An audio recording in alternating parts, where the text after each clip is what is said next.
Olá, prezados irmãos da BBN.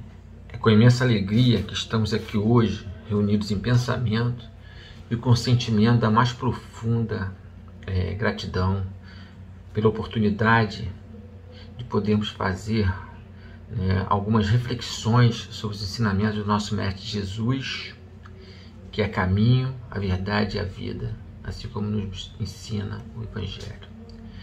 Primeiramente, gostaríamos de agradecer a Deus, nosso Pai, nosso Mestre Maior, e toda a espiritualidade boa e amiga que aqui se encontra para nos auxiliar, E para começarmos, vamos à nossa prece para podermos entrar em harmonização, paz. Quem quiser pode fechar os olhos, mentalizar o nosso Mestre Jesus e dizer assim: Mestre Jesus, aqui estamos mais uma vez reunidos em Teu nome, com o propósito de aprender um pouco mais sobre os Seus ensinamentos através da doutrina espírita. Que possamos nos dispor a empreender todo o esforço maior para colocar em prática tudo aquilo que aprendemos através dos Teus ensinamentos, do Teu Evangelho de luz. Por mais difícil que possa ser, Pai, sabemos que temos que dar o primeiro passo no sentido do bem, do amor e da caridade. Por mais dolorosa que possa ser esta caminhada. Por isso, Mestre Jesus, te pedimos todo auxílio e toda ajuda possível. Que o Senhor possa nos amparar nesta caminhada. Também agradecemos a espiritualidade amiga pelo apoio que tem nos dado e que sabemos se faz sempre presente. Que assim seja, graças a Deus. Então, meus irmãos, o nosso tema é princípio da individualidade do espírito, doutrina da absorção do todo universal. E para a gente poder começar o nosso estudo, nós vamos pautá-lo no livro Céu e Inferno, ou A Justiça Divina segundo o Espiritismo. Nosso estudo vai estar lá na parte 1, o porvir e o nada. Mais especificamente, nós vamos trabalhar o item 5 e 6. Só para lembrar, este é o quarto livro, o Céu e Inferno é o quarto livro da codificação espírita. A sua origem está lá na quarta parte do Livro dos Espíritos, onde os espíritos e o codificador, Allan Kardec, eles se preocupam em nos falar sobre as esperanças e consolações em função da lei de causa e efeito. Então, sobre alguns aspectos quanto à nossa vida futura, logo após a morte do corpo físico. A intenção é de falar primeiramente, o nosso objetivo, nós vamos falar primeiramente sobre algumas teorias e seus fundamentos, ainda que de forma assim bem simples, mas para poder respaldar o nosso estudo.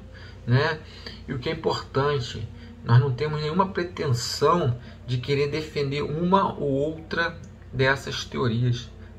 Então, Allan Kardec, ele vai nos oferecer, através desse livro, uma importante oportunidade de falar sobre a nossa jornada evolutiva, nos levando a refletir sobre nossas experiências, aprendizados e exercícios que devemos fazer para nos tornarmos espírito puro. Lembrando que esse é o nosso objetivo maior. Então, depois dessa abordagem preliminar que nós vamos fazer, nós temos que tentar buscar um olhar mais profundo, dando uma ênfase ao nosso tema principal, que na realidade esses itens 5 e 6 ele vai falar do panteísmo mais especificamente. Para nós começarmos o nosso estudo, eu vou fazer a leitura, eu estou com o livro aqui, o Céu e o Inferno, eu vou fazer a leitura do item 5 para nós podermos começarmos as nossas reflexões. Item 5. Há uma doutrina que se defende da pecha de materialistas, porque admite a existência de um princípio inteligente fora da matéria. É a da absorção no todo universal.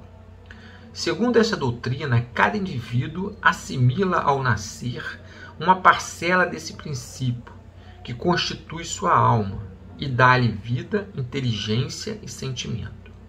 Pela morte, esta alma volta ao foco comum e perde-se no infinito, qual gota d'água no oceano. Incontestavelmente, esta doutrina é um passo adiantado sobre o puro materialismo, visto como admite algumas coisas, quando este nada admite. As consequências, porém, são exatamente as mesmas. Ser o homem imerso em um nada ou no reservatório comum. É para ele a mesma coisa, aniquilado ou perdendo a sua individualidade. É como se não existissem as relações sociais, nem por isso deixam de romper-se, e para sempre. O que lhe é essencial é a conservação do seu eu, sem este que lhe importa ou não subsistir. O futuro afigura-se-lhe sempre nulo, e a vida presente é a única coisa que lhe interessa e preocupa. Sob o ponto de vista das consequências morais, esta doutrina é, pois, tão insensata, tão desesperadora, tão subversiva como o materialismo propriamente dito. Item 6. Pode-se, além disto, fazer esta objeção. Todas as gotas d'água tomadas ao oceano se assemelham e possuem idênticas propriedades como parte do mesmo todo. Porque, pois, as almas tomadas ao grande oceano da inteligência universal tão pouco se assemelham. Porque o gênio e a estupidez, as mais sublimes virtudes e os vícios mais ignóbeis. Porque a bondade, a doçura, a mansuetude ao lado da maldade, da crueldade, da barbárie. Como podem ser tão diferentes entre si as partes de um mesmo todo homogêneo? Dir-se-á que é a educação que modifica. Neste caso, de onde vêm as qualidades inatas, as inteligências precoces, os bons e os maus instintos, independente de toda a educação e tantas vezes em desarmonia com o meio no qual se desenvolve. Não resta dúvida de que a educação modifica as qualidades intelectuais e moral da alma. Mas aqui ocorre uma outra dificuldade. Quem dá esta a educação para fazer progredir? Outras almas que, por sua origem comum, não devem ser mais adiantadas. Além disso, reentrando a alma no todo universal de onde saiu e havendo progredido durante a vida, leva-lhe um elemento mais perfeito. Daí se infere que esse todo se encontraria, pela continuação, profundamente modificado e melhorado. Assim como se explica sair incessantemente desse todo almas ignorantes e almas perversas. Então, meus irmãos, eu fiz a leitura do item 5 e 6 e agora nós vamos fazer algumas reflexões. Nós vivemos, nós pensamos, nós agimos, nós sabemos disso. E nós também morremos, o que não é menos certo. Mas ao deixar a Terra, quando nós morremos, quando nós deixamos esse corpo físico, para onde nós vamos? No que nós nos transformamos? Estaremos em condições melhores ou piores? Seremos ainda nós mesmos ou não mais o seremos? O que seremos? Ser ou não ser, como diria o filósofo. Essa é a alternativa. Então, esses questionamentos são alguns questionamentos que a humanidade sempre teve, e sempre quis buscar resposta para isso. né? Então, toda criatura humana sente a necessidade de quê? De ter respostas. E, em função dessas respostas, viver, né? Aproveitar, amar, ser feliz, né? Poder viver a vida, poder se desenvolver nesse mundo. Então, o que nós podemos dizer? Que ele será mais feliz do que já foi ou será menos feliz depois da morte, né? Mas de que serviriam todas essas, vamos dizer assim, felicidades terrenas se basta simplesmente um sopro, né? Como diz, né? O sopro divino para poder se extinguir tudo isso, né? E dissipá-la, né? Então esses questionamentos nos acompanham, né? Então nós podemos pensar que haverá alguma coisa mais desesperadora, mais preocupante do que essas ideias, né? do que essa ideia da destruição absoluta, nós vivermos somente uma vida e depois da morte tudo acabar, ou ficarmos esperando para saber o que vai acontecer. Se for isso mesmo, né? Poderíamos pensar, qual é a vantagem de nós nos esforçarmos para nos melhorarmos se depois de uma vida tudo se acaba? De nos constrangermos, né? De nos reprimirmos em função das paixões, de não nos cansarmos, nos esforçarmos, né? No aprimoramento, nosso desenvolvimento espiritual, intelectual e moral, né? Por quê? De que isso iria nos servir? Nós iríamos colher algum fruto? E, sobretudo, diante dessa ideia do amanhã, talvez, né, nós podemos pensar que tudo isso não sirva para nada. Não é isso? Mas se fosse assim, né, a sorte do homem seria 1000 vezes pior do que a daquele ser primitivo que viveu lá atrás, no tempo das cavernas. Porque esse ser primitivo, ele viveu inteiramente em função do presente, na plena satisfação dos seus desejos materiais, e nada aspirando para o futuro, porque ele realmente acreditava nesse conceito de que morreu, acabou. Porém, nós não podemos esquecer, né, que existe lá no fundo da nossa consciência uma intuição que nos diz que tudo isso é um absurdo, né? Que existe algo depois da morte. Os próprios povos primitivos, né, eles já tinham essa noção. Muitas das vezes, né, eles não sabiam explicar o que acontecia, mas eles tinham a noção que depois da morte acontecia alguma coisa, né? Lá os judeus lá atrás já falavam da ressurreição, né? Nós hoje falamos da reencarnação. E aí vai, né? Todas as religiões têm uma ideia, né? Têm os seus conceitos próprios do que vai acontecer após a morte. Então, acreditando que o fim de tudo não é nada, o homem concentra o quê? Se ele acreditar nisso, todo o seu pensamento aonde? Na vida presente. Por isso que não é o ideal. Então, com efeito, não seria lógico se preocupar com o futuro, né, que ele não esperava. Essa preocupação exclusiva com o presente o leva somente o quê? Naturalmente a pensar em si mesmo e antes de tudo, né? Tudo para mim. A partir do momento que eu acredito que não exista nada após a morte, que eu tenho que viver essa vida e aproveitar todos os benefícios, entre aspas, que ela me traz, né? Para que eu vou tentar ter algo, ser algo a mais?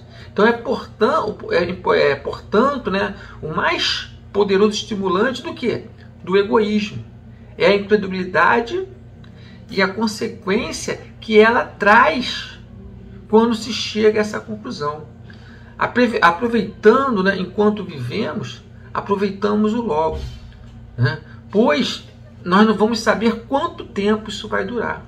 E também, quando chega, né, a esta outra conclusão bastante grave para toda a humanidade, aproveitamos de qualquer maneira, qual por si, né? A felicidade nesse mundo é o quê? É do mais esperto, né? Essa concepção do materialista, né? Ele pensa assim, que viveu, o mundo acabou, né? Mas como eu falei, nós temos essa consciência, ou melhor, nós temos no nosso íntimo, nós sabemos que existe algo a mais, né? E esse é o tema principal da nossa discussão de hoje.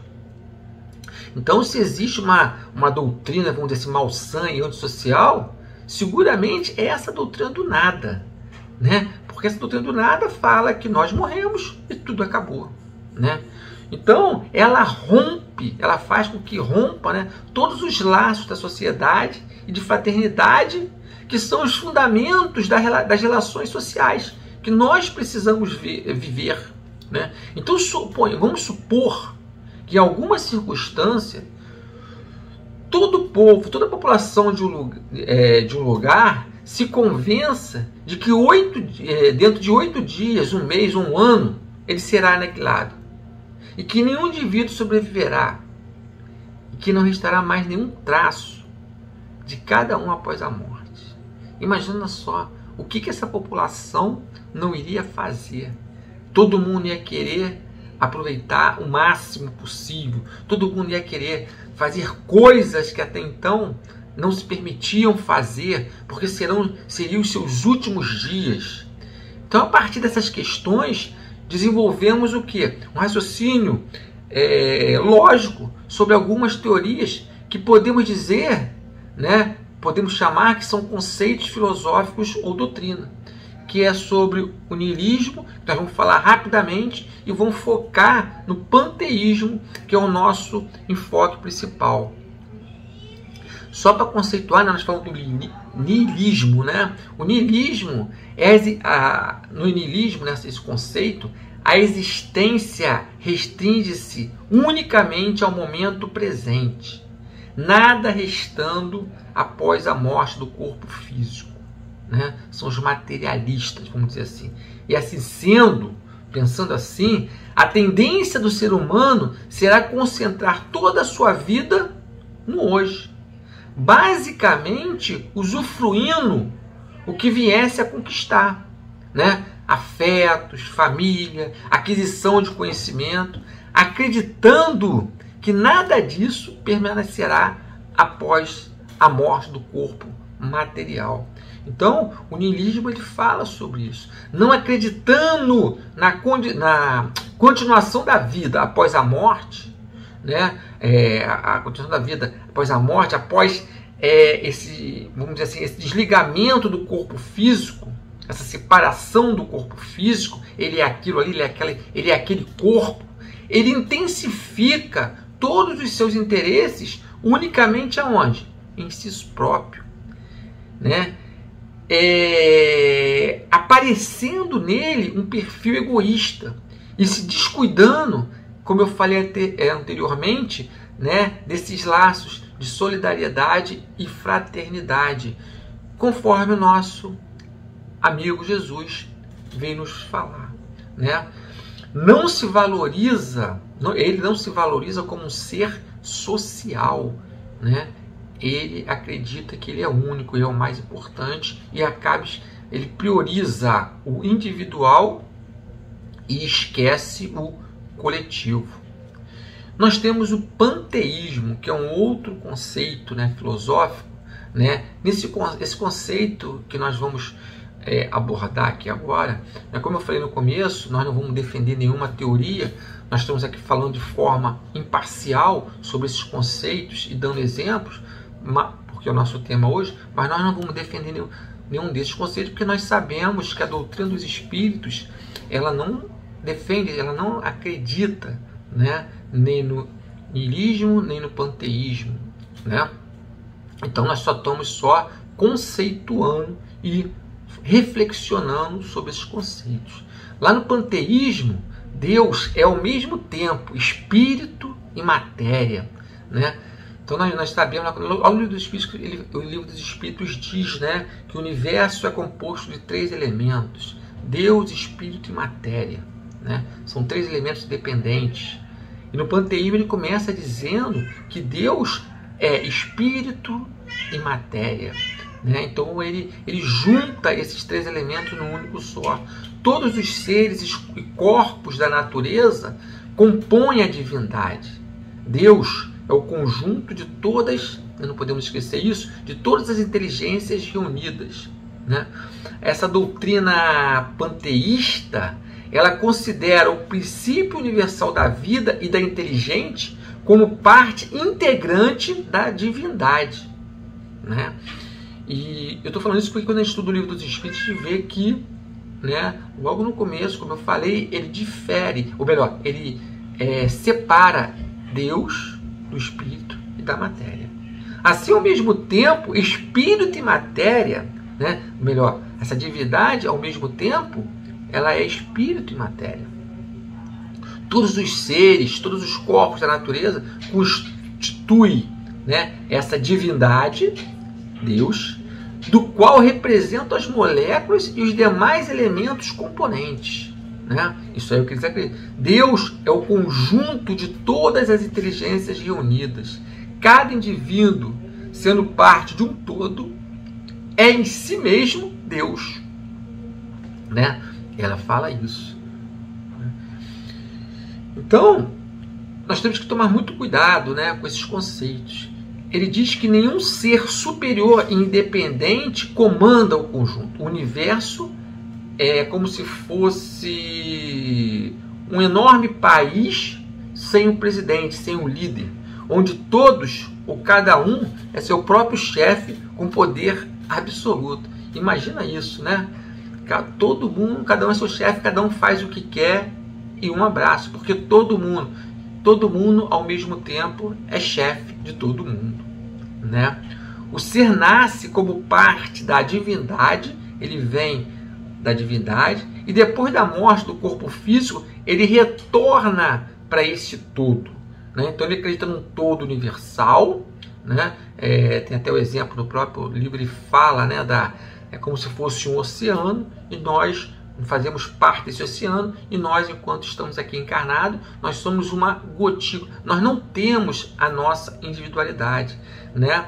Então, nós não seríamos seres com individualidade. Na doutrina espírita, a doutrina espírita, ela nos chama a atenção que nós temos o quê? O espírito, ele tem a sua individualidade.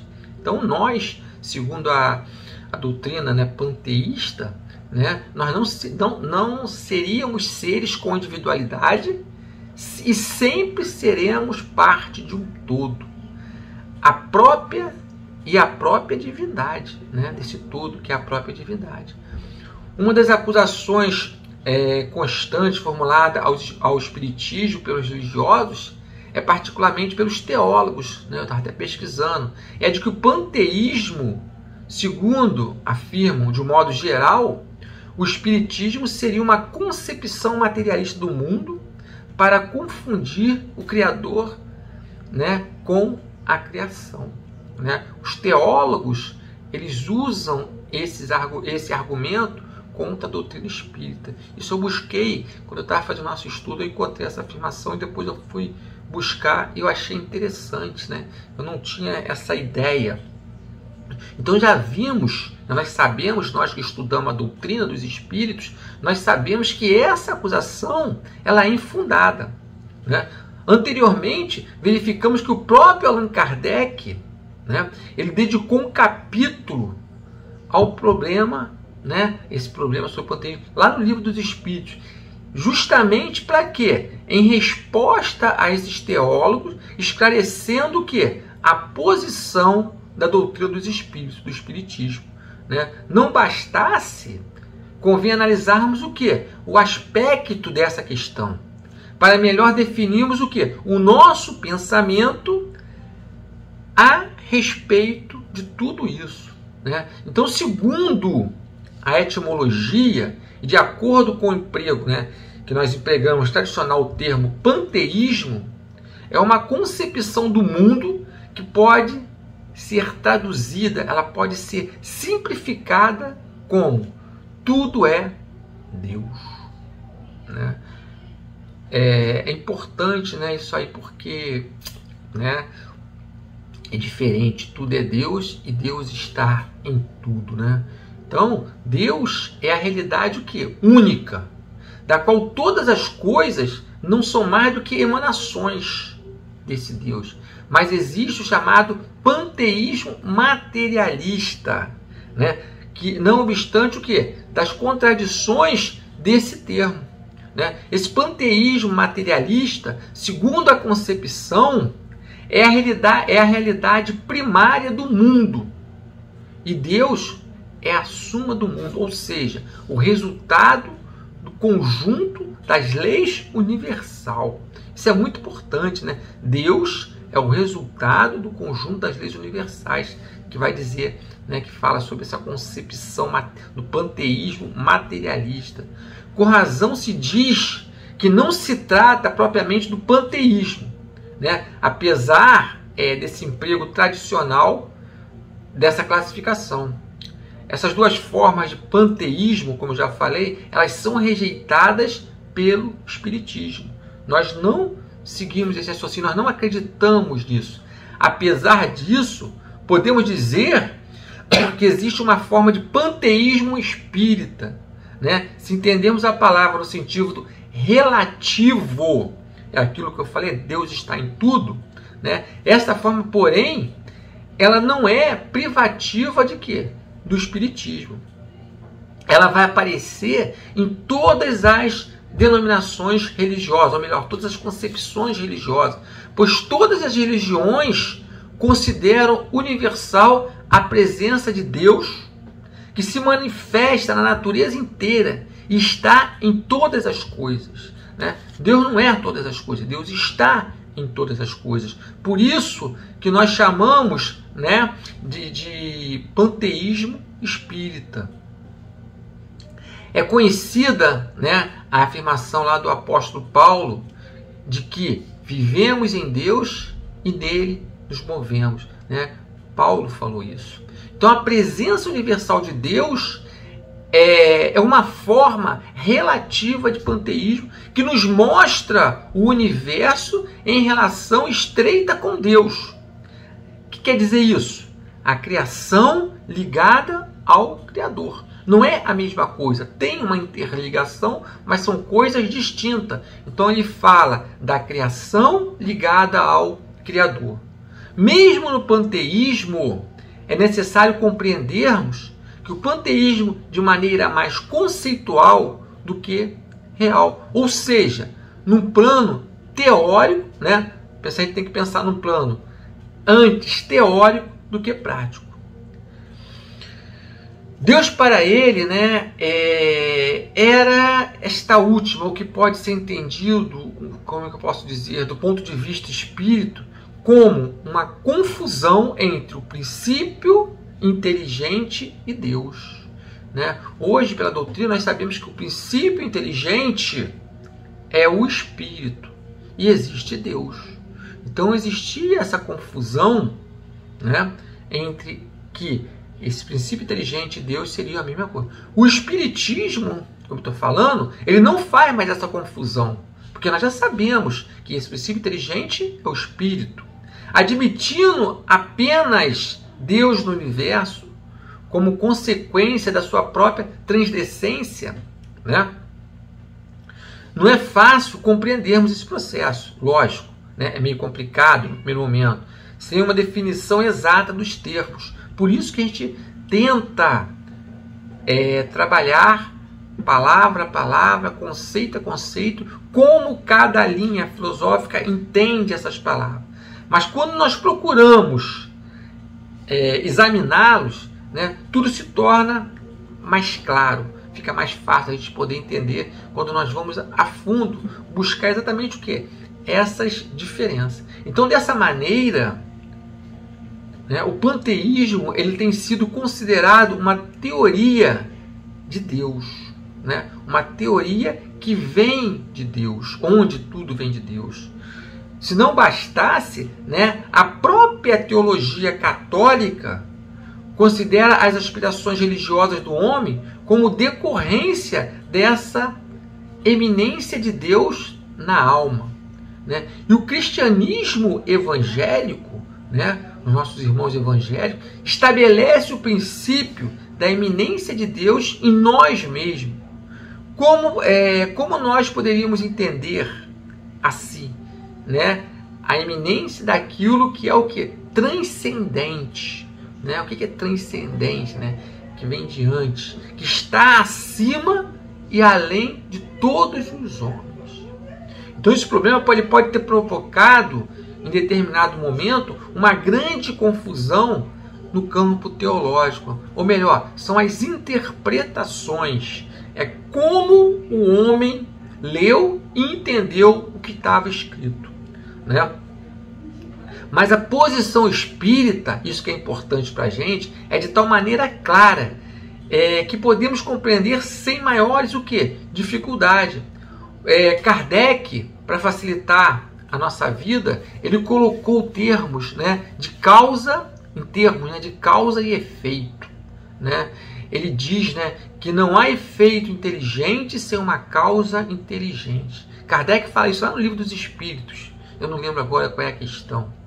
Né? Ora, se Deus, né, é a inteligência suprema e a causa primária de todas as coisas, ou seja, Deus, como Criador, está presente na criação através de suas leis, que representam, ao mesmo tempo, a ligação de todas as coisas ao seu poder e a possibilidade de elevação de todas as coisas à sua perfeição. Por quê? Deus criou as leis. Se Deus é perfeito, as leis são perfeitas. Se tudo está subordinado às leis de Deus, então tudo tende à perfeição. Então a lei, né, de evolução, ela explica como consequência lógica e necessária essa transcendência de Deus. Então as disputas teológicas, né, decorrem mais do formalismo, né, em que o problema é colocado, do que propriamente dito das dificuldades lógicas ou filosóficas existentes nesses mesmos problemas. Né? Então o panteísmo espírita não seria mais, portanto, do que a consideração da presença de Deus em todas as coisas através das suas leis. E particularmente aonde? Na consciência humana. Né? Quando a gente falou, né, do que vai acontecer após a morte, lá no começo, né? Todos nós temos tínhamos a noção do que seria, que aconteceria após a morte. Porém, nós tivemos o quê? Nós sabíamos que existia algo após a morte, só nós não sabíamos, até a chegada da doutrina espírita, o que realmente acontecia após a morte. Então, como eu falei, cada linha teológica dessa, né, cada religião tem uma explicação para o que vai acontecer após a morte. Por quê? Isso está aonde? São as leis de Deus. Né? Isso está, como falou ali, escrito na consciência humana. Né?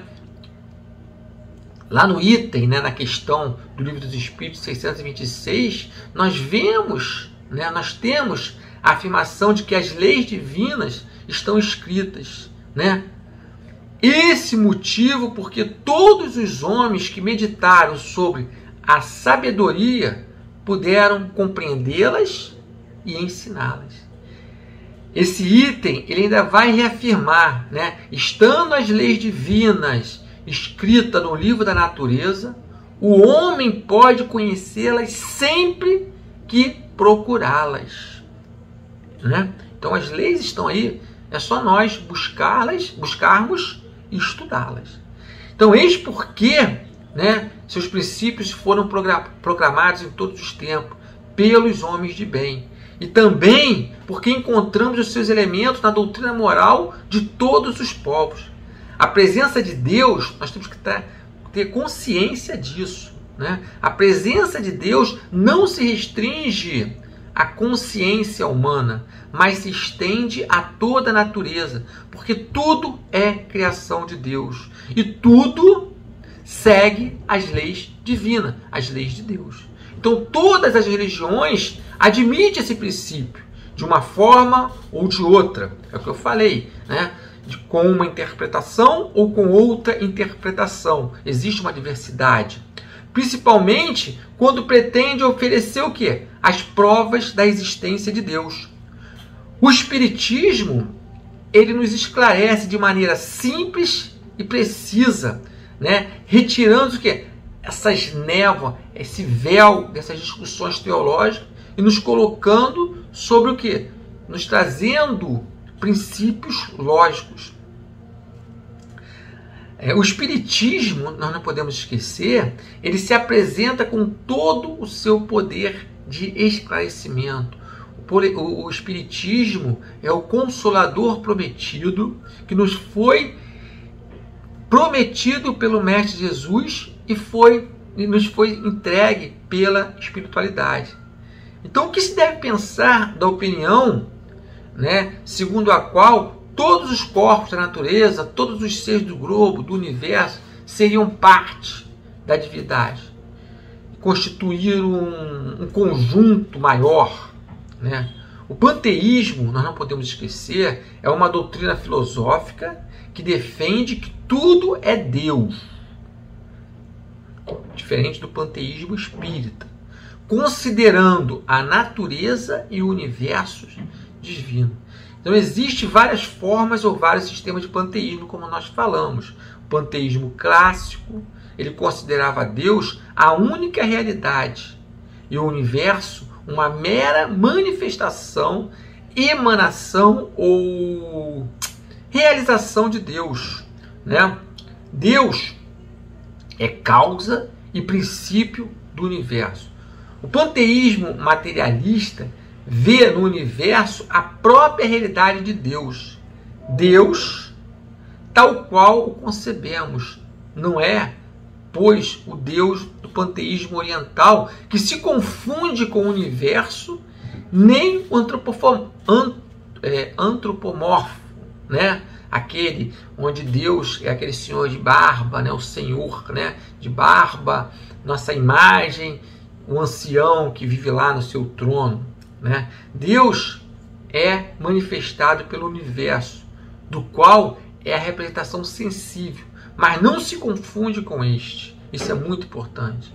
Então, o panteísmo, fazendo da alma uma partícula da substância divina, a escraviza e arrasta inevitavelmente ao fatalismo absoluto. Isso é muito importante, né? A opinião que proclama, né, a identidade substancial de Deus com o mundo, e que recentemente tem sido uma revivência favorável, não passa o quê? Do panteísmo absoluto na sua forma mais simples e íntegra. Então, ambos, né, esclareceram a ideia de Deus em oposição ao panteísmo, a qual parece uma doutrina interessante, né? Unifica a criação com o Criador, legal, mas resulta em um universo sem direção única, ordenado por uma entidade indefinida, sujeito que às modificações da matéria, né? Então, o próprio Deus, né, não existe um líder e o próprio Deus está, né, sujeito às modificações da matéria. Olha só. Então, o panteísmo, ele teria como consequência a desorganização e não a perfeição matemática de toda a criação. Além, se nós pararmos para pensar, né, além das objeções morais, o panteísmo ainda esbarra o quê? Na realidade dos fatos. Ora, sendo o universo, segundo o panteísmo, regido pelo conjunto de criaturas, todas imperfeitas, não se responde, por exemplo, como encontramos nele leis tão perfeitas e previdentes, né? Se Deus está nesse bolo, então quem criou as leis? Então Deus, para esse sistema, é imperfeito no passado e será imperfeito ainda no futuro. Como então que nós podemos conceder, imaginar um Deus que também está em progresso como nós? Se está progredindo, ele não pode ser Deus. Se não há Deus, o universo, como afirma o nosso codificador, uma república virou, né, uma república, um país sem leis, sem justiça, é mutável. Então o sistema panteísta comparativamente afirma que homens primitivos produziram as leis civis aperfeiçoadas de hoje, né? E que, obviamente, o que é, obviamente, impossível, né? Então, meus irmãos, é isso que eu tinha que falar, né, sobre panteísmo, sobre esses itens do livro Céu e Inferno, no capítulo, os itens 5 e 6. Eu agradeço aí pela paciência, pela atenção. Espero que eu tenha contribuído de alguma forma para o crescimento de todos nós. Muito obrigado a todos e tenham todos uma boa semana.